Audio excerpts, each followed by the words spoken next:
છો દોસ્તો, સ્વાગત છે તમારું બાલસભા કિડ્સ ચેનલ પર। આજે આપણે કલેક્ટિવ નાઉન એટલે કે સમૂહવાચક નામ છે શીખીશું। અગાઉના વિડીયોમાં મેં તમને પ્રોપર નાઉન અને કોમન નાઉન છે શીખવાડેલ હતા। જો તમે તે વિડીયો ન જોયો હોય તો તેની લિંક મેં ડિસ્ક્રિપ્શન બોક્સમાં આપેલ છે, તમે જોઈ શકો છો। હવે કલેક્ટિવ નાઉન એટલે કે સમૂહવાચક નામ પરથી જ ખ્યાલ આવી જાય કે સમૂહને જે રજૂ કરે તેને સમૂહવાચક નામ કહેવાય છે। છતાં પણ આપણે ડેફિનેશન જાણી લઈએ કે a collective noun is a name of a collection of persons or things, એટલે કે કોઈ પણ નામ તેનામાં સમાવિષ્ટ સમગ્ર સમૂહને રજૂ કરે તો તેવા નામને સમૂહવાચક નામ કહેવાય છે। જેમ કે સરળ ભાષામાં હું તમને કહું તો લોકો એટલે કે પીપલ હોય તેનો સમૂહ હોય કે પ્રાણી, પક્ષી કે વસ્તુના સમૂહને રજૂ કરે તો તેને સમૂહવાચક નામ કહેવાય છે। હવે આપણે તેનું ઉદાહરણ જોઈ લઈએ। જેમ કે a flock of sheep is grazing, એટલે કે આ ઘેટાનું ટોળું છે તે ઘાસ ચરી રહ્યું છે। તો અહીંયા ઘેટાનું શું છે? ટોળું, એટલે કે ફ્લોક। તો અહીંયા કલેક્ટિવ નાઉન શું થયું? ફ્લોક। નેક્સ્ટ છે કે બંચ ઓફ કીઝ, તો અહીંયા કલેક્ટિવ નાઉન શું થયું? બંચ। ફ્લાઇટ ઓફ સ્ટેપ્સ, તો અહીંયા કલેક્ટિવ નાઉન શું થયું? ફ્લાઇટ।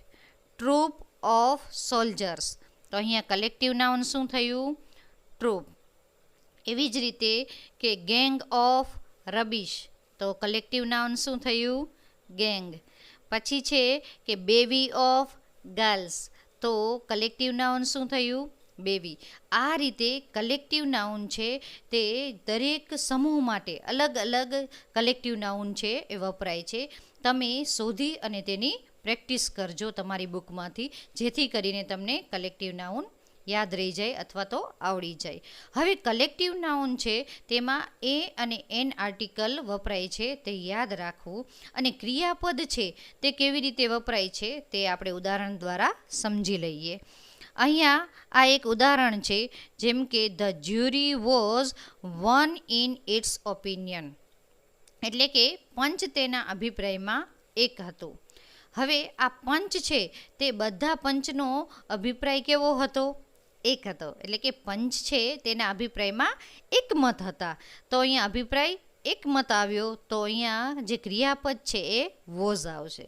પરંતુ જો આ જ વાક્ય છે કે the jury were different in their opinions, એટલે કે પંચના સભ્યો હતા તેમના અભિપ્રાય છે એ એક હતા નહીં, એટલે કે અલગ અલગ હતા।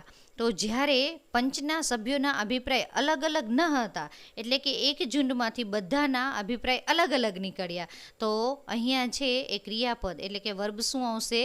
વેર। એટલે આ વાત છે એ તમારે યાદ રાખવી કે વોઝ અને વેર અથવા તો ઇઝ અને આર છે એ ક્યારે વપરાય છે એ ધ્યાન રાખવું। હવે અહીંયા મેં એક એક્સરસાઇઝ આપી છે, જેમાં મેં થોડાક કલેક્ટિવ નાઉન છે એ આપ્યા છે। Bundle, library, hive, troop, company. આ કલેક્ટિવ નાઉન ઉપરથી તમારે સેન્ટેન્સ બનાવવાના અને પ્રેક્ટિસ કરવાની, અને હા, આ જ કલેક્ટિવ નાઉનમાં થોડા તમારે ઉમેરો પણ કરવાનો। તમારી રીતે કલેક્ટિવ નાઉન શોધીને લખી અને તેના સેન્ટેન્સ બનાવજો, જેથી કરીને આ કલેક્ટિવ નાઉન છે તેનો કોન્સેપ્ટ તમને દૃઢ બને। જો તમને મારો આ વિડીયો ગમ્યો હોય તો મારી ચેનલને સબસ્ક્રાઈબ કરજો અને વિડીયોને લાઈક કરજો। આવજો।